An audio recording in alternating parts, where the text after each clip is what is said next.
Sit.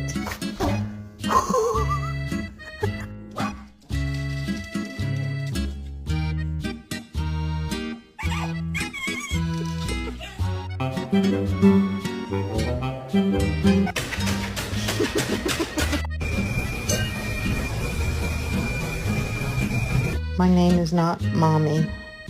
My name is Laura. Bottom line is we need to get a dog for protection. Like if someone tried to break into our house, I'd want to make sure that they were immediately terrified.